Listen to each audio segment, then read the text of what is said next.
এই যাত্রার আরও খবর জানাতে সাভার থেকে যুক্ত হচ্ছেন সহকর্মী শাহেদ জুয়েল। সিল্কোর সিল্ক অ্যান্ড শাইন, যাতে আছে আর্গান অয়েল ও ওট প্রোটিনের গুডনেস, যা আপনার চুলকে রাখে হেলদি অ্যান্ড শাইনিং।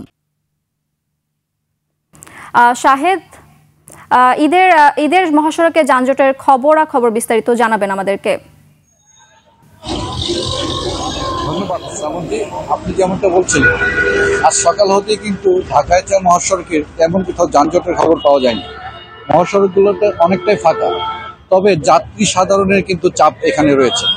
এখানে যাত্রী সাধারণ কিন্তু ঈদের নারীর টানে বাড়ি ফিরতে উন্মুখ হয়ে তার সকাল হতেই বাস স্ট্যান্ডগুলোতে ভিড় জমাচ্ছে।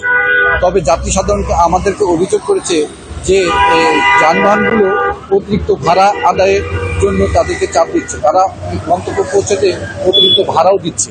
তো আমরা এখন দেখাতে চাই যে বাস স্ট্যান্ডগুলোতে কিন্তু এই যাত্রী সাধারণের চাপ কিন্তু এখন পরিণত হচ্ছে। কিছু কিছু বাস স্ট্যান্ডে এখনো আপনাদের দেখাতে চাই যে যানবাহনের কিছুটা চাপ রয়েছে, ধীর গতিতে চলছে যানবাহন। তবে আমরা যত রিজেক্টটা জানতে পেরেছি যে হেমায়তপুর বাস স্ট্যান্ড থেকে বলিয়াপুর পর্যন্ত কিছুটা যানজট রয়েছে। এদিকে আশুলিয়ার ওইদিকে কিছুটা যানজট রয়েছে শ্রীপুর বাস স্ট্যান্ডে। শ্রীপুর বাস স্ট্যান্ডে বাইপাইলের থেকে শুরু হয়ে ঝিরাবো পর্যন্ত কিছুটা খানাখন্দের রাস্তা, খানাখন্দের জন্য ধীর গতিতে গাড়ি ভাড়া এগুলো চলছে।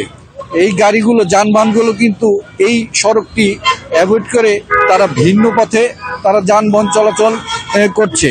আমরা কিন্তু এখানে দেখতে পেয়েছি যে সার্ভিস লেনগুলো কিন্তু কিছুটা যানজট আছে। এখানে অটো রিক্সাগুলো সার্ভিস লেন ঢুকেতে মহাসড়কগুলোতে এসে পড়ায় তারা কিন্তু যানজটের সৃষ্টি হচ্ছে। এখানে আইন শৃঙ্খলা বাহিনী কাজ করে যাচ্ছে নিরলসভাবে যে যানজট কিভাবে লোপ করা যায়। তা আমরা দেখছি সকাল হতেই কিন্তু শ্রাবন্তী এখানে মানুষের কিন্তু ভিড় পরিলক্ষিত হচ্ছে। মানুষ আমাদেরকে অভিযোগ জানিয়েছে যে তারা গন্তব্য পৌঁছতে অতিরিক্ত ভাড়া চাচ্ছে পরিবহন শ্রমিকগুলোর সাথে কথা বলেছি, তারা কিন্তু এই বিষয়টা অস্বীকার করছে। তারা বলছে যে না, আমরা যতটুকু ভাড়া ছিল ততটুকু আমরা ভাড়া রেখেছি। তো দিন বাড়ার সঙ্গে সঙ্গে কিন্তু এই যানজট, কিন্তু গাড়ির চাপ কিছুটা বাড়ার শঙ্কা রয়েছে। শ্রাবন্তী, এই ছিল আমার সাভার ঢাকার মহাসড়ক থেকে সর্বশেষ খবর। শ্রাবন্তী। শাহেদ, ধন্যবাদ আপনাকে।